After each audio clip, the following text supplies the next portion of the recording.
Something crazy happened a couple of weeks ago. I got an email from a marketing agency claiming to represent Porsche. They said they had an idea for a project and asked if I'd be interested. I get a lot of emails from people pretending to represent brands. I assume it's some kind of scam. So I just ignored it. A week later, I got a message on Instagram following up saying, Adrian, we sent you an email. Would you mind responding? Then I realized that the Instagram account had a little blue tick next to it. I clicked in and it was Porsche with their 32 million followers. Fast forward a month and I find myself in Austria, in Zell am See, the hometown of Ferdinand Porsche, who designed the original 911 and who designed this, the Porsche design Chronograph 1. The project was to create content for Porsche, for their Instagram account, and Porsche Design, of course. It was about me exploring the journey between the designs of the 911 and how they translated over to the Chronograph 1. I got to hang out with a whole load of guys from Porsche and Porsche Design, namely Gerhard, who is head of watches. And it was an absolute pleasure talking watches with someone so knowledgeable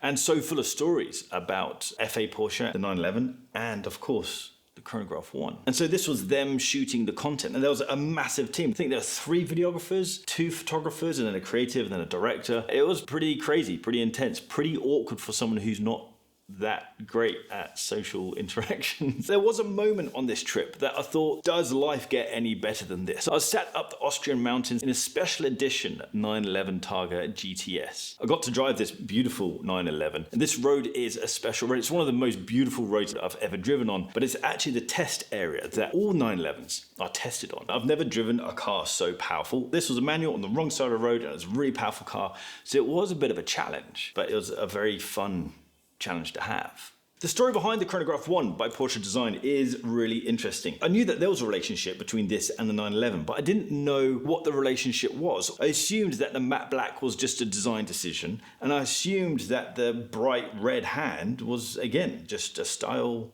design decision. But that's not the case. The story started back in the 70s when Porsche wanted to gift the long-term employees that had been with the company for 20 years a watch. But they didn't just want to get a watch and engrave the case back. They wanted to do something more. They're a design company. And so they went about designing their own watch. It did then turn into something much bigger than just employees, because then loyal customers started to catch wind that there was this watch kicking about. And so they thought, okay, fine, we'll make some more watches. And then they gave them to loyal customers. And then it kind of just snowballed from there. The design of this watch is really very clever. And the design comes from his creativity around trying to make the 911 racing drivers drive faster. FA Porsche was a watch geek. I went to his office that had been left there. They hadn't changed anything, they hadn't moved anything. It had been just left as it was when he passed away. And in his office, there's this really industrial watch winder. So he is just an out and out watch geek. Back in the 60s and 70s, Porsche didn't really have the money to invest in developing a new engine. Unlike the other car manufacturers who were able to develop new engines, FA Porsche realized that he needed the drivers to drive faster because he can't get the cars to drive faster.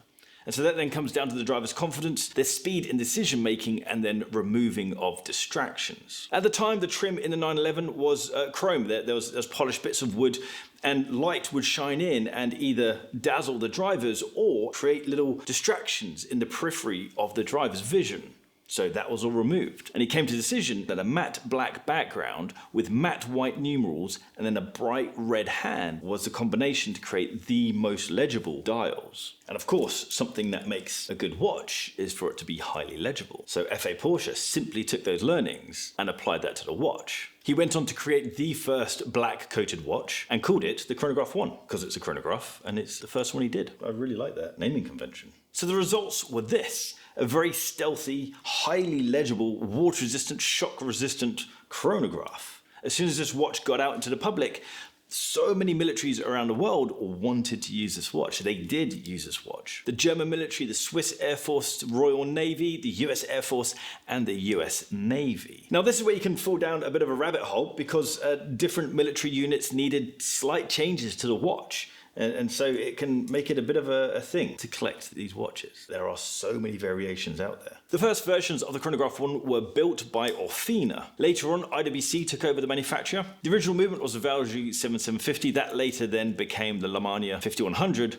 But in 2014, Porsche Design from scratch created their own watch manufacturer. With that, they created the movement that is in this thing, the Werk 01040, which is based on the original movement that they used, the Valjoux 7750, but has had some pretty massive upgrades. They have their own hairspring, they have their own escapement, and they have their own winding mechanism. The current watch is in titanium, has a sapphire crystal front, a sapphire crystal back, and it has 100 meters of water resistance. It is a chunky watch, but from a design point of view, I really like the stories from where this design came from. It's completely changed the context of this watch for me. It's no longer just something that could have been seen as a fashionable thing. Its roots came from a purpose, a need for legibility, and then it was turned into a purposeful thing. Really very cool. Working with Porsche and Porsche Design really was an absolute dream, a genuine honor. I've been such a fan of the 911. It's the earliest car that I remember becoming obsessed with. And for a long time, for years, I've been eyeing up a 997.2. That's the real nice sweet spot between the older design,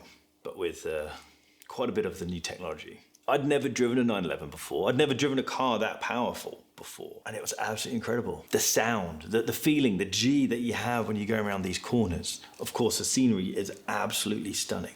I didn't drive particularly that fast, but it was amazing to feel the power of the car. To drive a car that wants to be driven. Absolutely incredible. I didn't drive it particularly fast, but when I was driving around with the Porsche team, they hooned it, and that was incredible. When you go around these corners, it really felt like it was a train on tracks. It's going where you're telling it to go. I don't understand how it gets so much grip. Really clever engineering. I no longer feel like I want a Porsche. I kind of feel like I need a Porsche. Guys, I had to share this stuff. It was such a monumental experience for me. And also, I feel like a bit of a milestone. It's kind of nice to get recognition from such a big brand like Porsche. I think that was really, really cool, really fun. This started just me in my kitchen having a bit of fun talking about watches, and then 6-7 years later doing an advert with Porsche. Let me know what you think of this watch, and let me know what you think about the stories. I'm a sucker for a good story, and this watch has so many stories behind it. It brings it to life for me. I think that's very cool. Guys, drop a comment down below. Let me know what your thoughts are of this watch. If you've driven a 911 and if you had a similar experience. If you like this video, hit that thumbs up button. If you like a stylist video, then hit the subscribe button down there and that little bell icon so you get notification when I drop a new video. If you're on Instagram, give me a follow at BarkandJack, and I'll see you guys very soon. Take care.